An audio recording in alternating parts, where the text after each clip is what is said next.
তোমাকে একটা জিনিস মনে রাখতে হবে, তুমি পরিশ্রম করবা, তুমি তার ফলাফল পাবা। তুমি ফাঁকিবাজি করবা, তারও ফলাফল তুমি পাবা। প্রত্যেকটা ভালো কাজের একটা রিওয়ার্ড আছে, প্রত্যেকটা খারাপ কাজের একটা পানিশমেন্ট আছে। আমি দুইটা ধর্মের দুইটা মাইথোলজি থেকে দুইটা কোট করে আমি আমার বক্তব্য শেষ করলাম। হিন্দু ধর্মের একটা গল্প আছে এরকম, যে তাদের একজন রাজা ছিলেন, মোস্ট প্রবাবলি তার নাম ছিল গান্ধারী। একটা যুদ্ধে তার অনেকগুলো সন্তান মারা গেছে। তো সে ঈশ্বরকে প্রশ্ন করলো যে, ঈশ্বর, তুমি আমাকে এত বড় পানিশমেন্ট কেন দিলে যে আমার সব সন্তান একটা যুদ্ধে মারা গেল? আমি তো এরকম কোনো অন্যায় করি নাই। আমার যতটুকু মনে পড়ে আমি আমার জীবনে যাতে কোনো সিন, কোনো ক্রাইম আমি করিনি। ঈশ্বর তাকে বলতেছেন যে তুমি ছোটবেলায় যখন খেলাধুলা করতেছিলে, তোর একদিন খেলার ছলে কিছু প্রজাপতি মেরেছে, প্রজাপতি মেরে তুমি তোমার গলায় মালা বানিয়েছে। বলছে ওই প্রজাপতি মারার পানিশমেন্ট হিসেবে আমি তোমার সন্তানকে এই যুদ্ধ হত্যা করেছি। সে বলছে আমি তো এটা খেলার ছলে করেছি। ঈশ্বর বলতেছে আমিও এটা খেলার ছলে করেছি। This important. সে তার ছোটবেলায় একটা জীবকে হত্যা করেছে, হয়তো বুঝে নাই, but that wrong did punishment হিসেবে তার জীবনে ফেরত এসেছে। বুখারী শরীফে একটা হাদিস আছে যে প্রাচীন আমলের একজন মহিলা ছিলেন, তিনি খুব খারাপ মহিলা ছিলেন। তিনি একদিন রাস্তা দিয়ে যাচ্ছেন, হঠাৎ করে তিনি দেখছেন একটা কুকুর খুব পিপাসার্থ। খুব দয়া হলো কুকুরটা দেখে, এবং তিনি একটা কুয়া থেকে পানি তুলে নিয়ে এসে সেই কুকুরটাকে খাওয়ালেন। এবং আল্লাহ রাসূল সে হাদিসে কোট করছেন যে এই যে একটা তৃষ্ণার্ত জীবের প্রতি তার অন্তরে কিছুটা দয়া সৃষ্টি হয়েছে, সেটার কারণে খোদা তার পুরাতন জীবনের সকল গুনাহকে মাফ করে দিয়েছেন। That was a very small ভালো কাজ, খুব ছোট্ট একটা ভালো কাজ, কিন্তু সেই ভালো কাজটা খোদার আরশে গিয়ে অনেক বড় হিসাবে তার কাছে প্রতিদান হিসাবে ফেরত এসেছে। এই যে আমরা আমাদের জীবনে অনেকগুলো কাজ করি, আমরা তো অনেক ভাবি না যে এটার আউটপুট কি হবে, কিন্তু তুমি একটা ছোট্ট ভালো কাজ করো, বিলিভ মি, এই ভালো কাজের প্রতিদান তুমি তোমার জীবনে পাবা।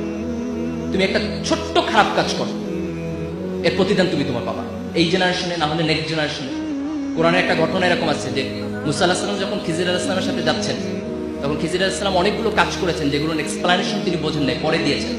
তার মধ্যে একটা কাজ ছিল যে একটা নগরে গিয়ে ওই নগরের মানুষরা তার সাথে দুর্ব্যবহার করেছে, কিন্তু কোনায় তিনি একটা প্রাচীর তুলে দিয়েছেন।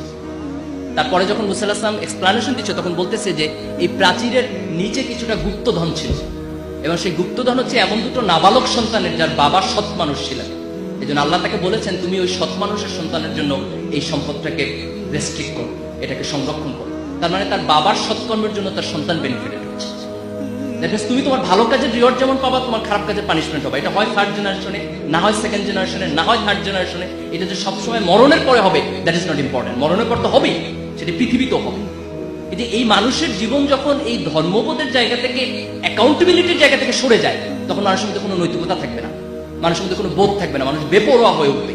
এবং সেই বেপরোয়া মানুষ শিক্ষিত হলেও কিছু যায় আসে না, সে বেপরোয়া মানুষ এ প্লাস পাইলেও কিছু যায় আসে না। কারণ আমাদের সোসাইটি আমরা দেখেছি যে আমাদের অনেক শিক্ষিত মানুষ আজকে করাপশন করছে, অনেক শিক্ষিত মানুষ আজকে দেশের সম্পদকে বিক্রি করে দিয়েছে দেশের বাইরে।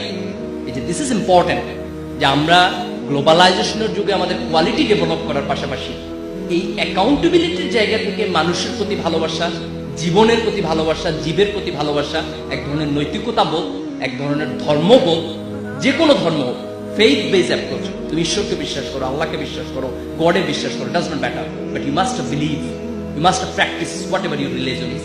You must have the sense of the accountability, যে ভালো কাজ করলে এটা একটা ভালো কিছু পাবা, তোমাকে এটা এনকারেজ করবে। একটা খারাপ কাজ করলে তোমার পানিশমেন্ট হবে, ভয় তোমার মধ্যে থাকতে হবে।